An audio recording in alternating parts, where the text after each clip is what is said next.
Good morning, students. Today, here I am again with the remaining part of this chapter, the gift of chappals. In the previous class, we have studied that children bought a cat and named it Mahindran. Now, Ravi is telling about her what kind of the cat is. Now let's start with the remaining part. How he loved the sound of his own voice. Meena and मृदु exchange look. मृदु और मीना ने एक दूसरे को देखते हुए कहा कि रवि को अपनी खुद की आवाज़ कितनी अच्छी लग रही है. What does that have to do with anything? उसको कोई फ़र्क नहीं पड़ रहा किसी भी चीज़ से. Who I am telling you this cat is descendant from the Egyptian cat god. No goddess bastards है. Yes that is.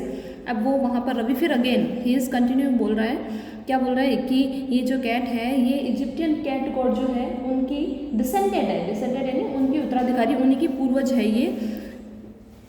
Well, one of this descendant of that cat goddess was a stowaway in one of the Pallava ship and his descendant was the Mahabalipuram Rishi cat whose descendant is. उसके बाद आप ये देखें dash है. यहाँ पर Ravi again telling क्या बोल रहा है कि ये जो कैट है ये गॉडेस है, ये किसी भी तरह से पल्लवा जो शिप है, पल्लवों का जो जहाज है उसमें किसी तरह से छिप के ये यहाँ पर आ गई है महाबलीपुरम में और अब ये ऋषि कैट बन चुकी है. ऋषि कैट है यहाँ पर और इसके जो डिसेंडेंट है वो वहाँ हुआ करते थे, इजिप्ट में हुआ करते थे. Ravi florist to get Mahendran. Ravi के हाथ में जो ट्विग थी, ट्विग यानी जो टहनी वो घुमा रहा था, पेड़ की टहनी, उसने उसको उछाला. एम्पी पुणे here who wick he struck very pleased with himself. और एम्पी पुणे जो कि उसने उसका नाम रखा था, है ना. वो फिक ही श्रिक्ड. अभी वो फिक इज अ साउंड, वो चिल्लाया. वेरी श्रिक्ड यानी तीखी सी आवाज़ निकालना.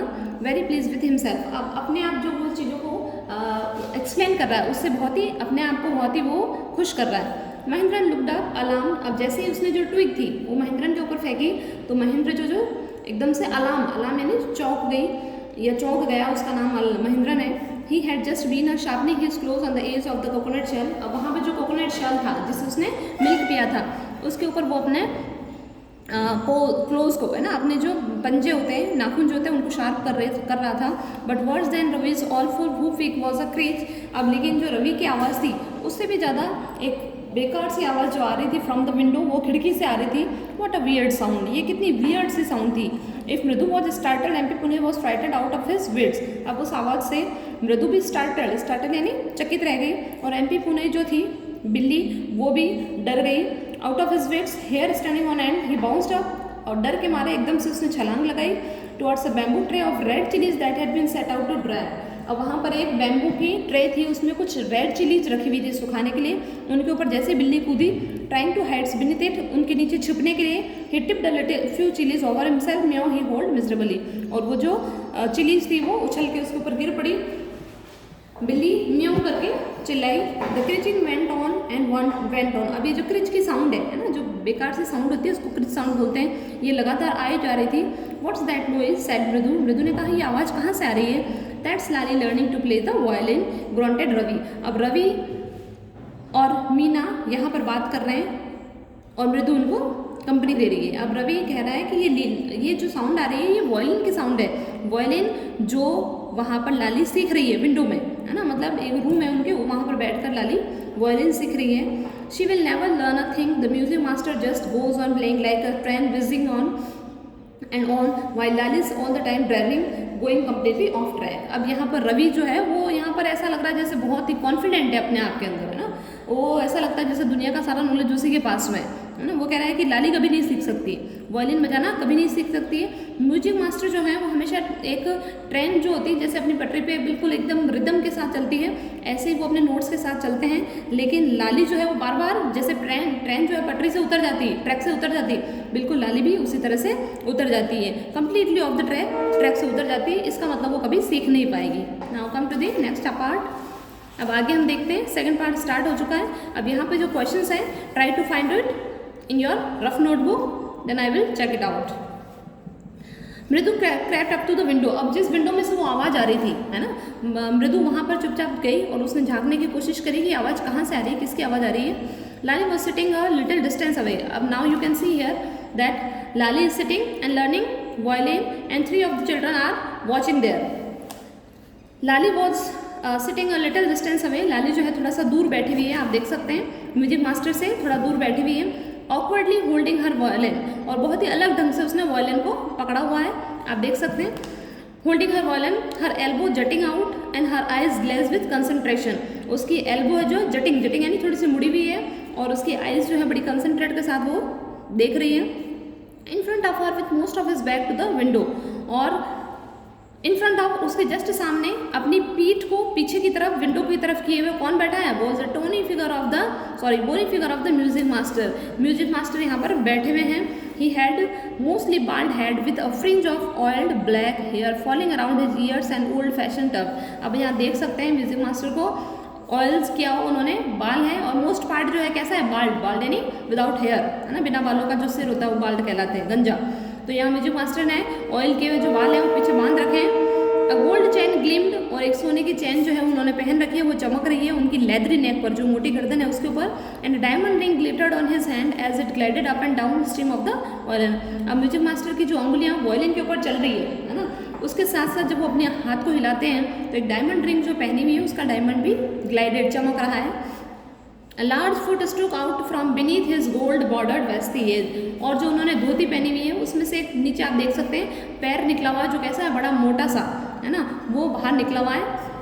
And he was beating time on the floor with the scrawny big toe, और आप देख सकते हैं मोटा सा अंगूठा है उनका, उससे वो बार बार जैसे ही वायलिन बज रहा है, वायलिन के जो थाप है ना, जो रिदम के साथ वो अपने पैर को भी बार बार बजाते हैं।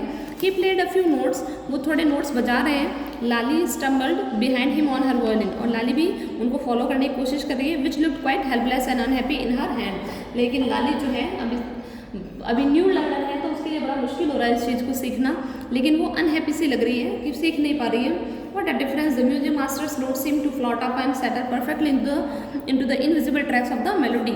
कितने परफेक्टली म्यूजिक मास्टर्स के नोट हैं जो वो हवा में तैर रहे थे, बजाने की कोशिश कर रहे थे। It was like the wheels of a train fitting smoothly into the rails and wheezing along. ऐसा लग रहा था जैसे कोई ट्रेन जो अपने व्हील्स से बिल्कुल एक रिदम के साथ में स्मूथली चल रही थी, अच्छा सा साउंड क्रिएट किए करते हुए। एज रवि सेड, मृदु stand at the that used bearing hand moving effortlessly up the violin system making lovely music। और मृदु जो है वो देख रही थी एक बड़ा सा हाथ जो कि effortlessly, है ना, जिसके जो किसी चीज़ में परफेक्ट होता है ना, तो उसका हाथ बड़े इजीली चलता है, effortlessly बोलते हैं। तो यहाँ पर म्यूजिक मास्टर जो है बड़े effortlessly वायलिन को बजा रहे हैं। और स्क्वैक देयर वॉज लाली डेल्डिंग अगेन, लेकिन लाली जो है वो बार बार कोशिश कर रही है, लेकिन वो बार बार ऑफ द ट्रैक जा रही है, वायलिन को प्रॉपरली बजा नहीं पा रही है। Amma came well from the gate, अम्मा को Ravi send the beggar away. अब अम्मा की आवाज़ आती है, जो उसकी दादी है या फिर मम्मी की, उसकी आवाज़ आ रही है विंडो में से। Ravi send that beggar away cried his mother from the back बरामदा। अब पीछे बरामदे में जो उनकी दादी और मम्मी वगैरह बैठी हुई हैं, वहाँ से आवाज़ आई, रवि जाओ, बाहर बैगर है, उसको वहाँ से भगाओ। Where she was chatting, beggar भिखारी है ना, जो कुछ मांगने के लिए आया होगा, वहाँ पर बैठकर शी वॉज चैटिंग, अम्मा जो है बातें कर रही थी विथ तापी, दादी के साथ में। He has been coming here every day for the past week. ये जो बैगर है ये पिछले काफ़ी टाइम से यहाँ पर डेली आ रहा है। एंड इस time he found another house. अब इसको बोलो कि जाओ यहाँ से कोई दूसरा घर ढूंढो, अब बार बार हमारे यहाँ भीख मांगने मत आया करो। पाती एक्सप्लेन टू टापी, पाती ने एक्सप्लेन किया तापी को। Mridu and Meena followed Ravi out, the beggar was already in the garden.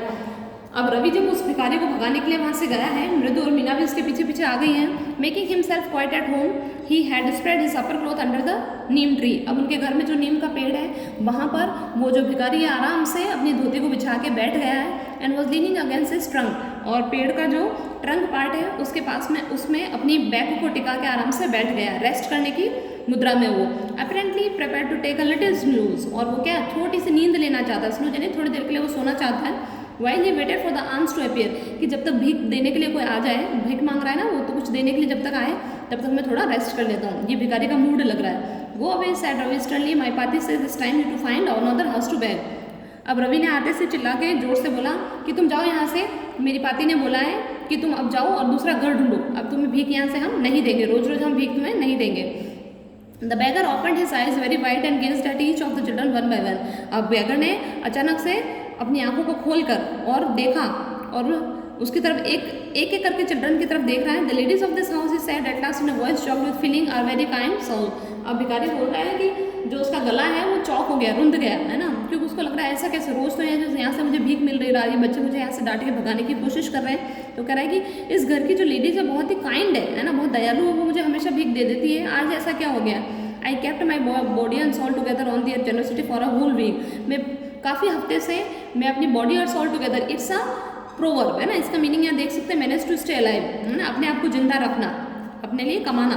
तो मुझे जिंदा रखने के लिए यहाँ पर, या मैं अपना आजीविका जो है यहीं से कमा के ले जा रहा हूँ। I cannot believe that they would turn me away, और मुझे विश्वास नहीं होता है कि किस घर की लेडीज मुझे यहाँ से भगा सकती है। ही रेज्ड हिज वॉइस, उसने अपनी आवाज़ ऊंची करी। अम्मा अम्मा said his well might be but in certainly wasn't feeble. अब वो भिखारी जो है खुद आवाज़ लगाने की कोशिश कर रहा है कि शायद अंदर से लेडीज सुन ले और मुझे कुछ आर्म्स दे, आर्म्स यानी भीख। It began in deep strong rumble somewhere in his withered valley, और उसका जो बैली था है ना, भिखारी की जो विदर्ड यानी झुकी हुई है ना, जो मुरझाई हुई पेट था, उसमें से उसने आवाज़ लगाने की कोशिश करी। And foaming out of his mouth, जो अपने उसके मुंह में से वो आवाज़ आ रही थी, with its few remaining teeth stand brown with betel chewing, और उसके जो कुछ दांत थे, बीटल च्यूइंग है ना, तंबाकू वगैरह खाने की वजह से जो ब्राउन हो चुके थे, वहाँ से उसने बोलने की कोशिश करी। Ravi tell him there is nothing left in the kitchen call Rukmini. Rukmini ने कहा आवाज़ लगा के अंदर से, रवि उसको बोलो कि किचन में कुछ भी नहीं है। भिखारी को मतलब भगाने का बहाना कर रहे हैं वो। And he is not to come again, और उसको बोल दो कि वो यहाँ डेली ना आया करे। टेल हिम दैट, उसको बोलो ये चीज़। शी साउंडेड फेड अप, ऐसा लग रहा था जैसे रुकुमनी जो है परेशान हो चुकी थी इस भिखारी से। वो डेली मांगने के लिए आता था तो परेशान हो चुकी थी, तो आज उसने रवि को बोला कि उसको भगवाओ यहाँ से, कुछ नहीं है हमारे पास। Ravi didn't have to repeat it all the beggars while his mother what his mother said that had been easy for them all to hear. अब रवि की ये जो माँ बात कह रही है ना, वो रवि के थ्रू कहलवाने की कोशिश कर रही है, लेकिन वो इतना जोर से बोल रही कि ये आवाज़ डायरेक्ट भिखारी के पास जा रही है। तो भिखारी के लिए रवि के लिए इस चीज़ को रिपीट करने की जरूरत नहीं है, क्योंकि भिखारी ने सुन लिया। I will go he sad verily, उसने दुखी होते हुए, उदास होते हुए, थकते हुए कहा, हाँ हाँ मैं चला जाऊँगा, only let me have a rest under this tree, मुझे थोड़ी देर यहाँ पर रेस्ट करने दो। The sun is so hot, the tar has melted on the road, my feet are already blistered. ये बहुत तेज गर्मी पड़ रही है, मेरे पाँव जो है उनमें छाले पड़ चुके हैं पहले से, मैं थोड़ी देर रेस्ट करना चाहता हूँ। देखो इतनी भयंकर गर्मी है कि जो सड़क का जो टार है ना, जो डामर जिसको बोलते हैं, वो भी पिघल चुका है। He stretched out his feet to show large pink peeling blisters on the soles of the barefoot. अब उसने अपने नंगे पाँव जो थे उनके ऊपर बड़े बड़े जो छाले पड़ गए थे, ब्लिस्टर्स यानी छाले, उनको दिखाने की कोशिश करी। ठीक है, तो आज के लिए हम इतना ही पढ़ेंगे। नेक्स्ट क्लास में हम यहाँ से आई सपोज दिस दिन से स्टार्ट करेंगे। Okay, hope you will enjoy this. Good bye.